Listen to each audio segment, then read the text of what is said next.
Je vais voir ici donc une vidéo qui va concerner donc euh, quelques petites choses. Bon, Z1 plus Z2, Z1 plus Z2 et Z1 moins Z2. Que peut-on dire voilà, de ces trois écritures-là complexes? Alors la première, bon, elle est assez aisée. Je ne sais pas s'il faudrait vous le montrer, mais c'est juste une addition complexe. Alors je pourrais faire son corollaire qui est la soustraction complexe. Z1 moins Z2. Par exemple, bon, si c'est en coordonnées rectangulaires, ça c'est simple. Mais si c'est en rectangulaire, en coordonnées polaires, c'est un peu plus délicat. Mais ça ne se réalise pas de cette façon-là. En coordonnées polaires, on garde la coordonnée rectangulaire. Z1 est égal à plus BJ. Z2 est égal à C plus DJ. Alors si vous faites Z1 plus Z2, vous allez avoir un complexe somme qui est A plus C plus B plus D, J. Si vous faites ZD, différence, vous allez avoir A moins C. Ça, si je fais Z1 moins Z2, moins, enfin plus B moins D. A moins C plus B moins D. Voilà, on aura ça. Bon, alors vectoriellement, ça se fait facilement. Hein. Ça se fait comme dans, en mettant des vecteurs. Ah.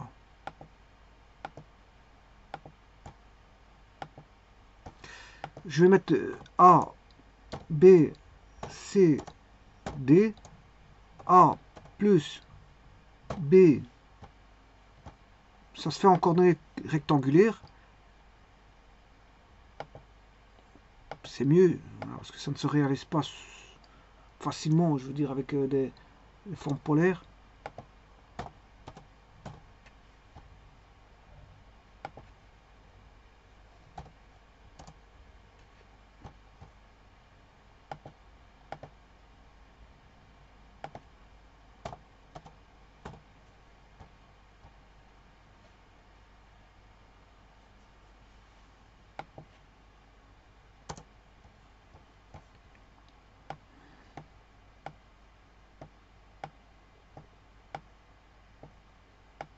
Donc vous mettez un centre O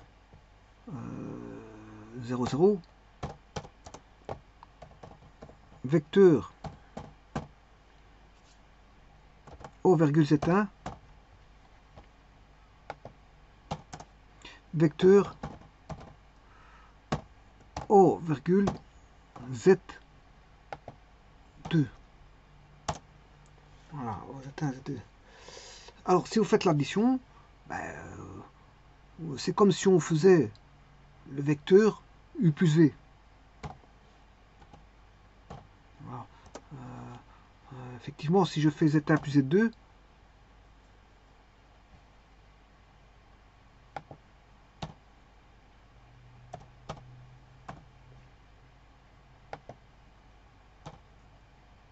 voilà, vous voyez bien qu'on est en extrémité.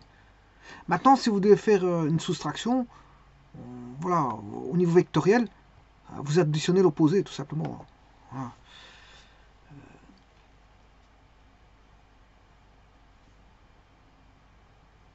Donc, par exemple, alors, prendre l'opposé, c'est prendre un angle de pi par rapport au vecteur de base. Par exemple, si je fais Z1 moins Z2,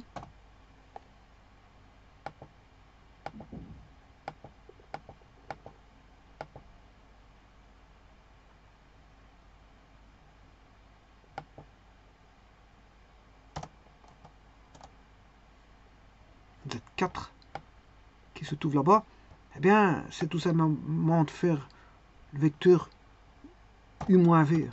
Vous prenez l'opposé, vous additionnez l'opposé de V et vous additionnez U, tout simplement.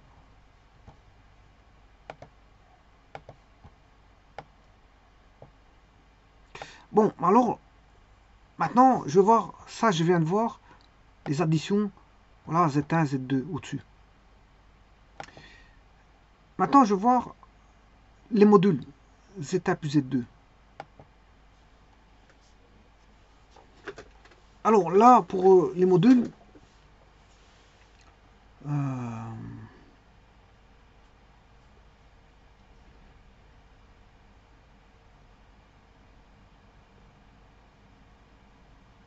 eh bien, pour les modules ici,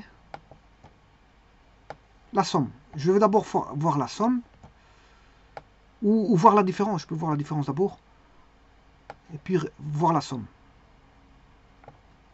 Alors, voyons, ceci était fait.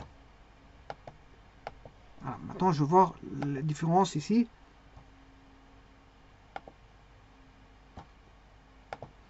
Alors, avant toute chose, bon, on dira que soit deux ensembles, E1 et E2, deux ensembles, je veux dire, qui sont disjoints, voilà, ces deux ensembles vraiment complètement séparés, qui n'ont rien à voir l'un avec l'autre, ils n'ont pas d'intersection. Alors, on va prendre les couples x1, x2. Alors, x1 appartenant à E1, x2 appartenant à E2. Alors, si on fait ça, qu'est-ce qu'on a? Ben, on a réalisé ce qu'on appelle un produit cartésien de deux sous-ensembles de de deux ensembles, de E1 et E2. Et donc, on aura pris deux éléments. Ça veut dire qu'on prend deux éléments. Je prends un élément de E1, je prends un élément de E2. Bon, maintenant, d'après l'écriture de Descartes, si on n'a qu'un seul ensemble qui est E, et qu'on extrait deux éléments XY ou X1, X2 de E, à ce moment-là, si je prends X1, X2, X1, X2 appartient à quoi? Il appartient à E1, à E fois E. C'est-à-dire que le couple il appartient à quoi? À E carré. C'est l'écriture de Descartes. Ça veut dire qu'on a pris un élément de E et puis encore un autre élément de E. Voilà, ça c'est une petite remarque pour parler des distances. Alors, la distance sur un ensemble E, justement, la distance sur un ensemble E, c'est une application que j'appelle phi de justement E carré vers R, ou voilà, 2 carré dans R, vérifiant trois axiomes. Il faut absolument qu'il vérifie les trois axiomes que je vais dire, c'est-à-dire que quel que soit xy appartenant à E carré, si j'applique, bon, on n'a qu'un seul résultat, je vous le dis tout de suite, puisque c'est une application, voilà, phi de xy est égal à 0, c'est qui veut dire qu'on est au même point, c'est-à-dire que x égale y. Si il y a une distance qui est nulle, ça veut dire que voilà, la distance, le point est toujours au même endroit. Ça, c'est le premier axiome qu'on appelle l'axiome de séparation. L'axiome de séparation. Alors, il y a un deuxième axiome qui doit être vérifié pour aller vers le chemin d'une distance. C'est quel que soit x, y appartenant à E carré,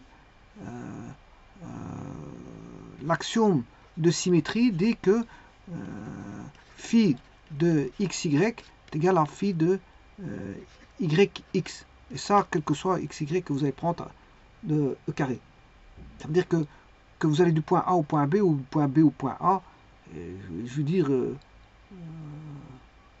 il y a une symétrie.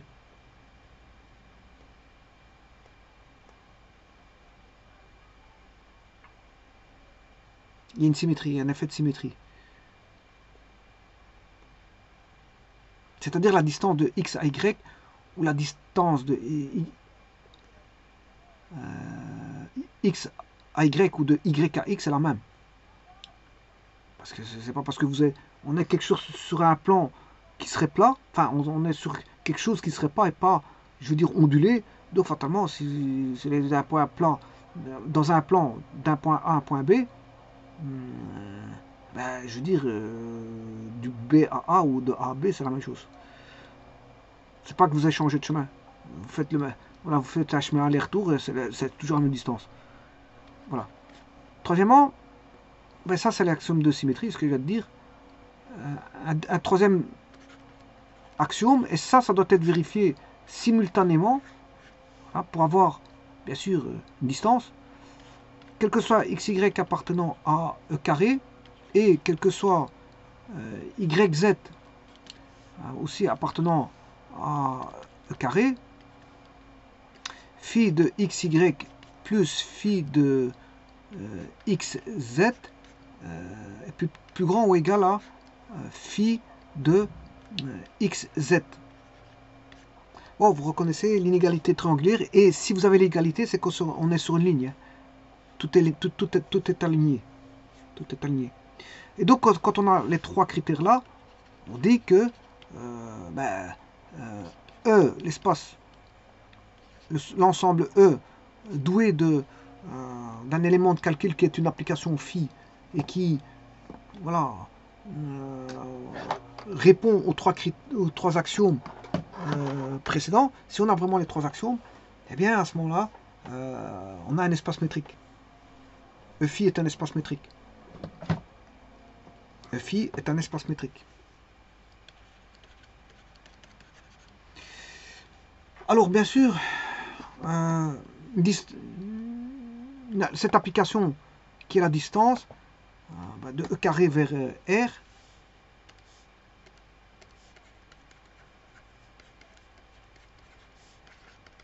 ben, phi de xy est toujours plus grand ou égal à 0. Une distance est toujours positif. Toujours positif. Ça peut être nul si x égale y. Ça, c'est l'axiome de séparation.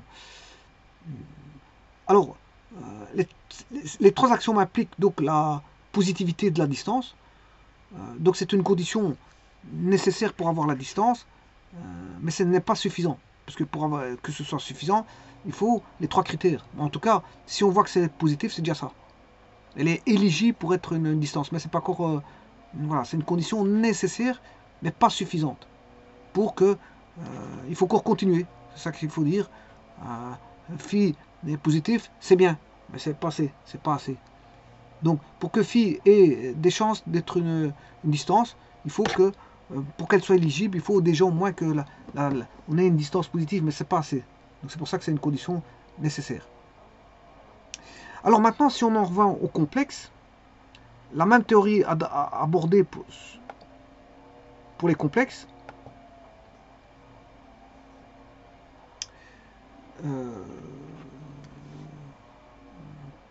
pour avoir une distance sur C, ou dans C, dans les complexes,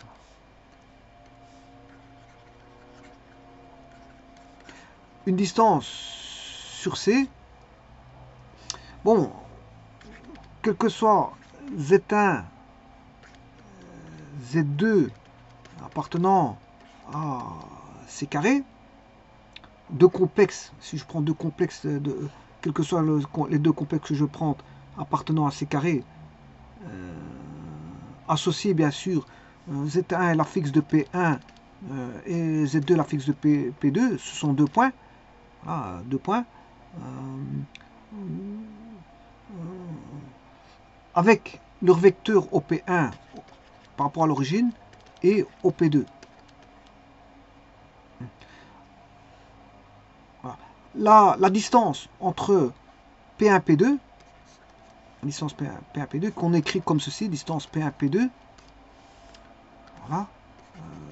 La distance P1 P2, eh bien, c'est la norme des vecteurs P1 P2 ou P2 P1, parce que je vous ai dit qu'il y a une forme de symétrie dans les distances. Donc, c'est la norme de P1 P2 ou P2 P1, peu importe. Et la distance entre les deux complexes Z1 Z2.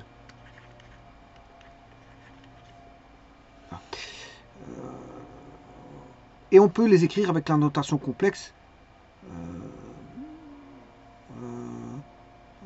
que le module vaudra Z2 moins Z1 qui est égal à Z1 moins Z2. Voilà, et ça c'est la distance sur C. C'est la distance sur C. Alors, je vous ai dit, il y a les trois axiomes qui sont vérifiés là-dessus, c'est-à-dire phi, petit a, phi de Z1 moins Z2, Z1, je m'excuse, Z1, Z2 est égal à 0, équivalent à dire que Z1 égale Z2. Effectivement, si j'ai Z1 moins Z2 et que Z1 égale Z2, ben, j'ai Z1 moins Z1, ben, ça fait bien 0. Donc ça, le premier critère, il est assez facilement mis en œuvre. Le deuxième critère, phi de Z1, Z2, est égal à phi de Z2, Z1. Effectivement, la norme de Z2 moins Z1 est égale à la norme de Z1 moins Z2. Ça, c'est pas un problème. Et puis, le troisième critère, ça, donc, on a l'axiome de séparation, l'axiome de symétrie et l'inégalité triangulaire.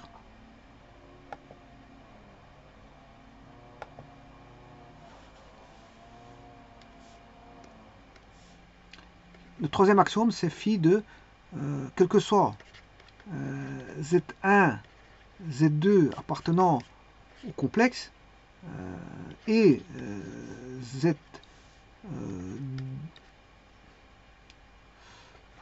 Z3, Z2, Z3, je reprends le même Z appartenant au complexe, phi de Z1, la distance de Z1 à Z2, plus la distance de Z2 à Z3, est égal à la distance, enfin, est plus grand, ça c'est plus grand ou égal à la distance de Z1 à Z2. Bon, alors, qu'est-ce que c'est que ceci? Avant d'aller plus loin, ceci c'est la distance. Donc ça c'est une somme vectorielle, hein. Ça c'est le premier. C'est une somme, enfin c'est une somme complexe, assez facile. Et ça c'est la distance complexe. Donc si vous voulez la distance entre deux complexes, vous calculez le module de Z1 moins Z2. C'est la distance sur C. Alors le troisième, justement, comment pourrait-on le voir? Par une interprétation justement du troisième critère qui est le critère de voilà, de l'axiome de la, comment est-ce qu'on appelle ça, l'inégalité triangulaire. L'inégalité triangulaire. Parce qu'on voit tout de suite que phi de Z1 plus Z2, voilà, qui est, je peux l'écrire comme ceci,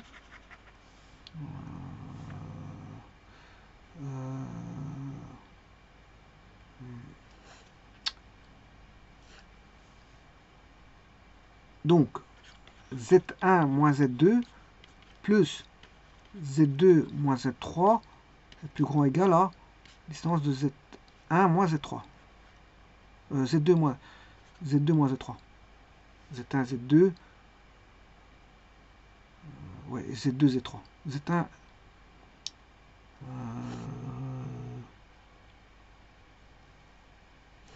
Premier au dernier. Z1, Z3. Z1, Z2. Ouais, Z1, Z3. Ici, je me suis trompé. Donc, si vous prenez, c'est l'inégalité triangulaire dans un triangle.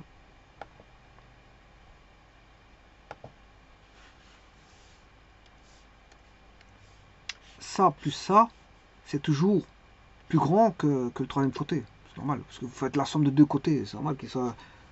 Alors, il sera égal à quel moment quand on a une ligne? Alors, là, on a A, B, C. AB plus BC égale AC.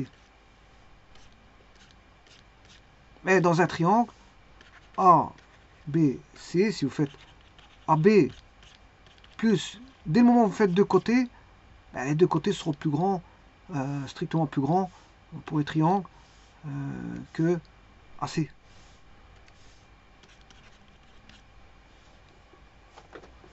Voilà, c'est un petit peu ça.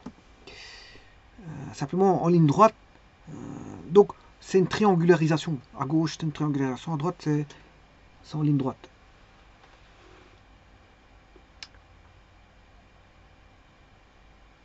Bon, alors, par rapport à ça, donc ça, je vous ai dit que le module de Z1 moins Z2, c'est la distance sur C.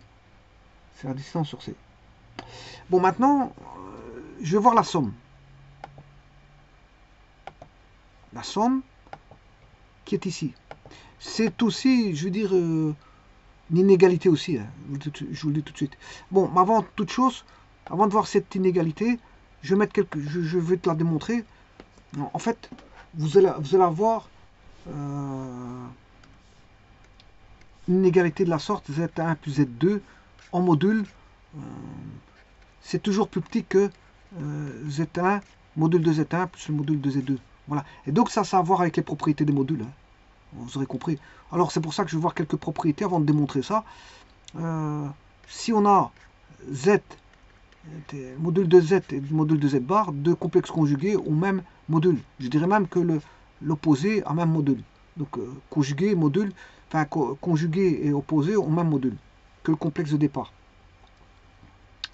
Alors, si on a 0 plus 0j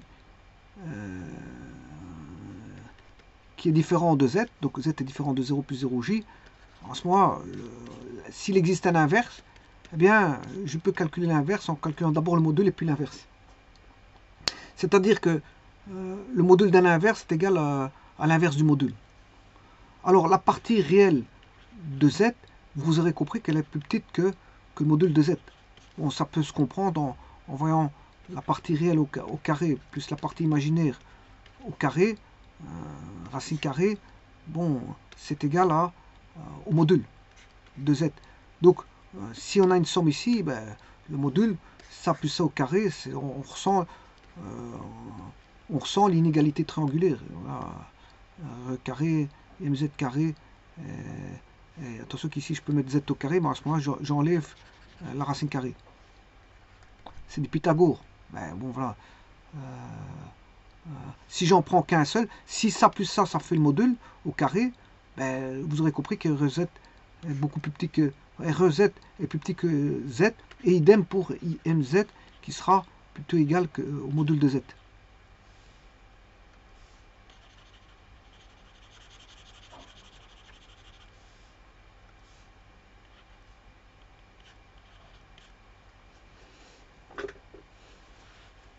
Alors, quelque chose de facile dans les modules, c'est que le module si le module vaut 0, c'est que vous avez que Z vaut 0. Si le module de Z égale 0, c'est que le nombre complexe est nul à la base. Si vous avez un produit, au niveau des produits, s'il n'y a pas de problème, si vous faites Z1 fois Z2, vous pouvez faire au niveau du module Z1 fois Z2. Et là, vous aurez ρ1 6 phi 1 fois ρ2 6 phi 2. Vous allez avoir ρ1 fois ρ2 qui est le module de Z1 pris en aparté fois le module de Z2. Alors bien sûr, au niveau des arguments, ça va être la somme des arguments, phi 1 plus phi 2. Voilà. Mais ici, on parle en tant que module. Module, ce sera le produit des modules. Donc ici, si vous faites deux complexes Z1 fois Z2, ben c'est le produit. C'est en fait, ce sera ρ1 fois ρ2 ici, tout simplement.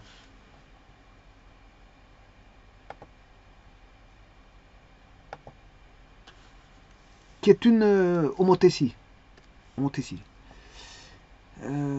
Alors, quel que soit lambda appartenant au nombre réel, si vous faites lambda fois z est égal à la valeur absolue de lambda, parce que là c'est un réel, fois le module. Donc ici c'est la valeur absolue. Hein. Voilà, c'est la valeur absolue. Et maintenant, c'est ce que je voulais démontrer maintenant, c'est Z1, module de Z1 plus Z2. Alors, quel que soit Z1, Z2 appartenant à C carré, voilà, je les prends comme ceci, en couple, parce que si je le prends séparément, Z2 c'est appartenant à C. Hein. Bon, c'est Z1 appartenant à C, Z2 appartenant à C. Par contre, si je prends la parenté, c'est en couple, donc c'est C carré. Voilà, alors Z1 plus Z2, je dois montrer que c'est toujours plus petit ou égal à Z1 plus le module de la somme des modules. Donc le module d'une somme est toujours plus petit ou égal à la somme des modules. Il n'y a pas d'égalité ici. Si, il peut y avoir une égalité, mais quand c'est une ligne. Voilà, quand c'est une ligne. Bon. Alors, mais ce ne sera jamais plus grand, c'est ça que je veux dire. C'est une inégalité, on va dire ça comme ça. Eh bien, on va traiter ceci. Et là, il faut connaître les propriétés sur les conjugués et les modules, puisque je peux écrire que le module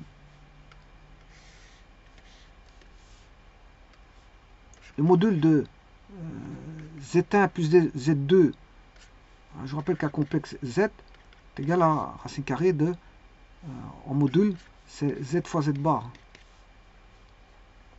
C'est propriété des nombres complexes. Le module, c'est égal à Z fois Z bar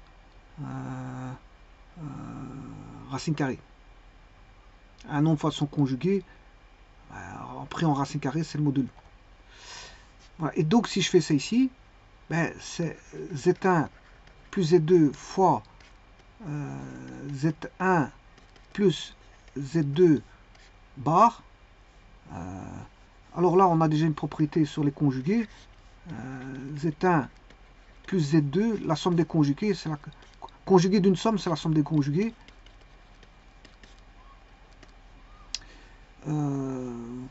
Et puis je distribue, je fais distribuer. Donc ce qui fait Z1 bar plus Z1 Z2 bar plus Z2 Z1 bar plus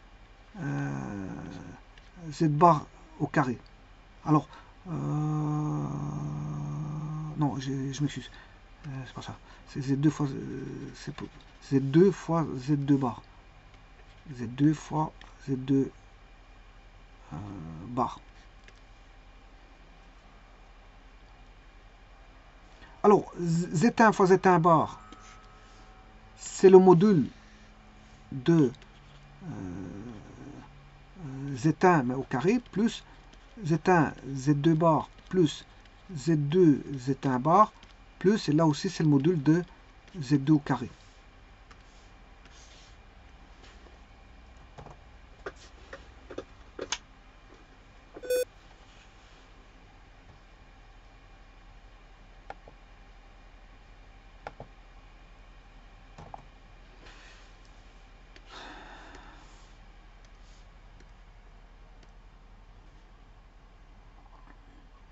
Alors, je rappelle que ça, c'est pour vous dire que Z1 fois Z2 bar est égal à le module de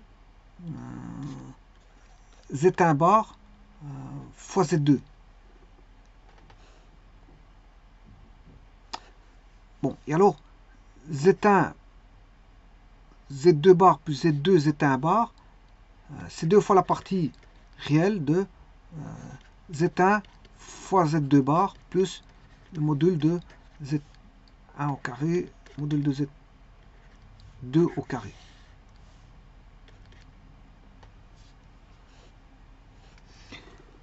Voilà, et sur base de ça, qu'est-ce qu'on peut dire? Ben, que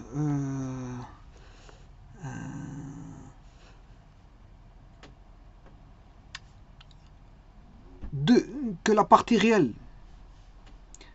de Z1, Z2 bar, c'est pas la partie réelle ici, elle est plus petite ou égale à Z1, Z2 bar.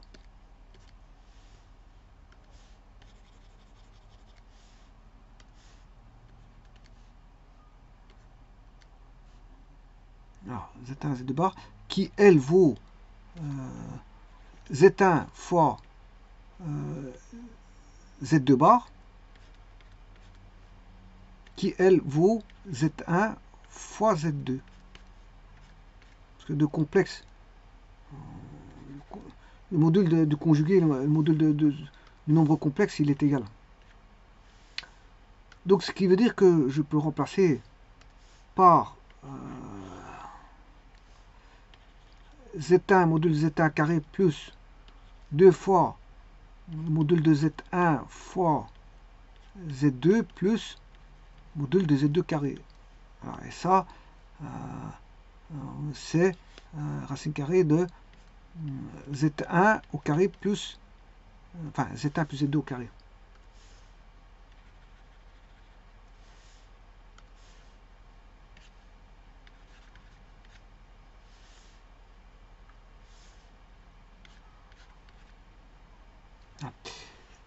Et donc, je réécris le module de départ, qui est le module de Z1 plus Z2. Le module de Z1 plus Z2 doit être plutôt égal à ce qui vient d'être trouvé, c'est-à-dire, donc je vous rappelle que Z1 plus Z2 doit être plus petit que ceci. Mais comme la racine carrée est égale à voilà, ce qui est là-bas, racine carrée de Z1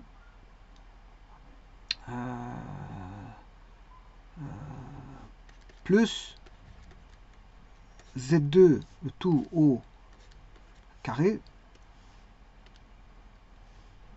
Voilà.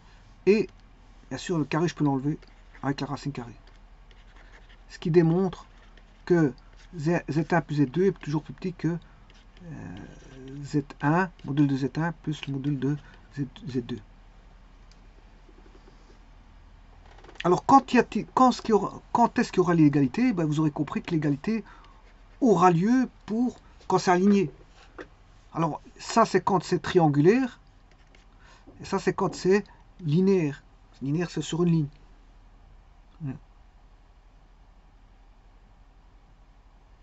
C'est-à-dire, il y aura égalité dans l'inégalité. C'est-à-dire quand la longueur du vecteur somme est égale à la somme des longueurs des vecteurs termes. C'est-à-dire quand ils ont le même sens. Voilà, même sens, c'est-à-dire alignés.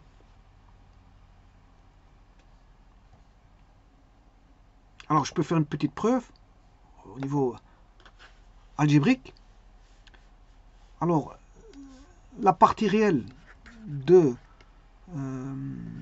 Z1, Z1 bar, qui est égale à Z1 fois Z2, qui est égal à Z1 fois le module de Z2, le module de Z1 fois le module de Z2, on doit nécessairement avoir Z1,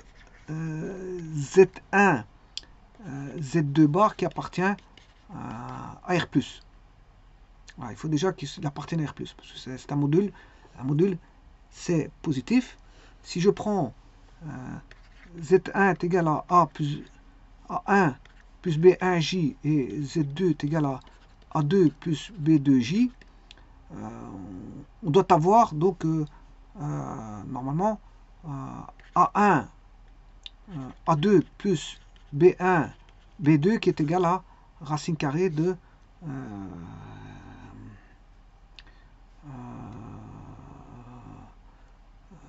A1 carré plus B1 carré fois la racine carrée de A2 carré plus B2 carré.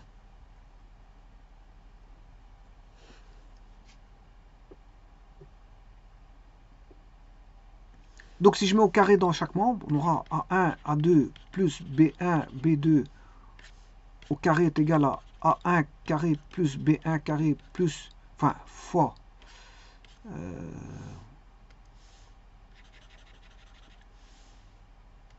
A2 carré plus B2 carré. Donc si je reprends ça et je calcule,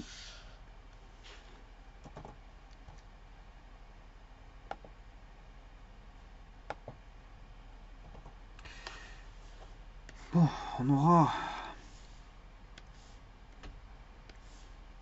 A1, A2 au carré plus B1, B2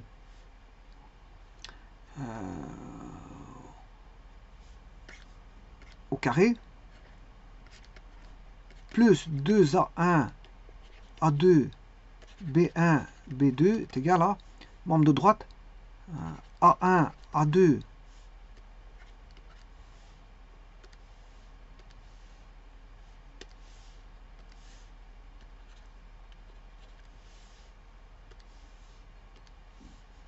A1, A2 au carré.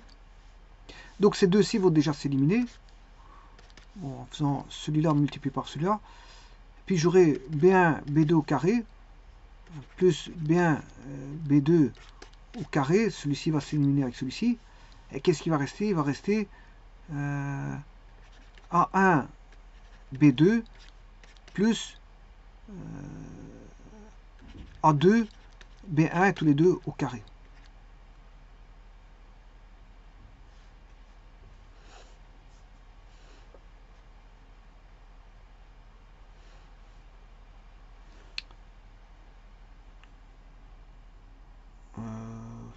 Je ne sais même pas si je suis obligé de faire ça.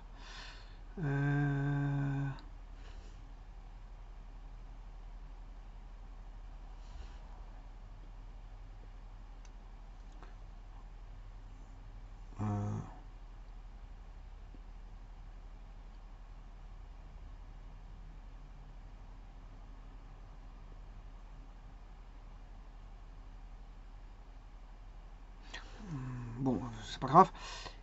Et ce qui veut dire qu'ici, si je fais passer dans le membre de droite, j'aurai A1, B2, A1, A2 au carré, A1, B2 au carré. Ouais. Carré, plus A2, B1 au carré, 2A1, A2, B1, B2, tout ce que c'est à moins, parce que bon, c'est à moins. Ça va être à moins ici, égale 0, ce qui veut dire qu'on a A1, B2, moins A2, B1, égale 0, ce qui implique que A2 est égal à lambda B1 et que A1 B2 est égal à lambda B1.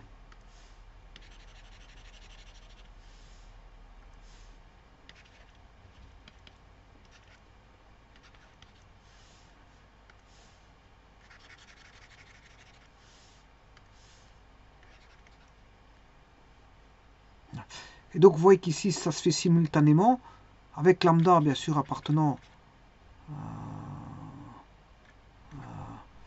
à R+.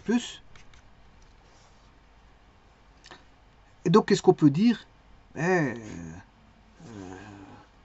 vous rappelle que j'avais fixé Z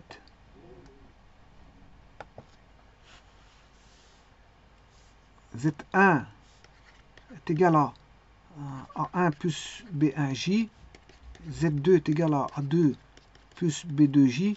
Qu'est-ce qu'on peut dire? Z1 est égal à A1. Oui, attention que c'était pas A, B, oui. A1 et Z2 est égal à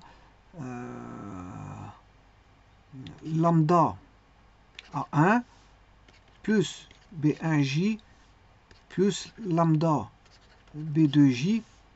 Z1 est égal à A1 plus B1J.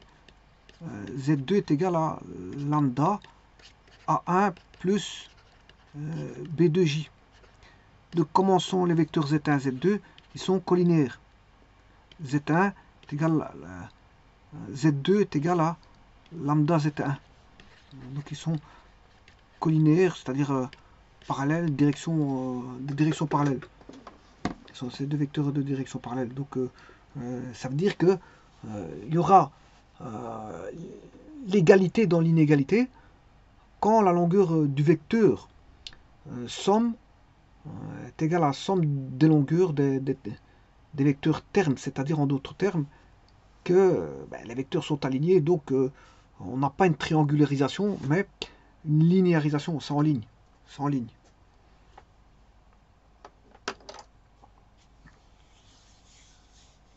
Donc ça c'est quand on a l'égalité pure, on va dire ça comme ça, c'est beaucoup plus facile à dire. Voilà, si on a une inégalité, c'est 3 points triangularisés, c'est-à-dire on a un triangle, hein, et si on a 3 points alignés, ben, on n'a pas de triangle. Là on a l'égalité quand... voilà, donc Z1, module de Z1 plus Z2 doit être toujours plus petit ou égal au module de Z1 plus Z2, et ce sera égal quand il y aura... voilà, sur la même ligne, quand il sera sur la même ligne. Donc, Z1 plus Z2 en module, c'est plus petit ou égal à module de Z1 plus Z2, et l'égalité sera le fruit de... parce qu'il y a un alignement. Un alignement de Z1 Z2. Donc on aura Z1, on aura Z2. Donc là, à ce moment-là, on aura Z1 plus Z2 en module. Donc là, je peux dire qu'il y a égalité s'il y a alignement. Z1 plus Z2 égale module de Z1 plus Z2. Le module d'une somme est égal à la somme des modules si, à la condition que voilà, on ait un alignement de Z1 à Z2. C'est-à-dire que Z1, Z2 est égal à lambda Z1.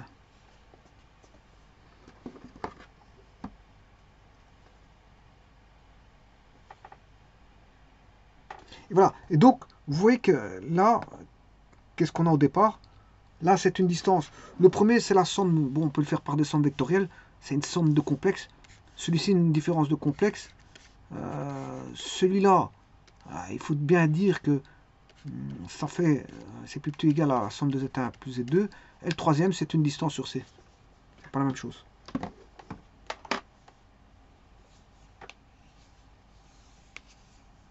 Je vous remercie.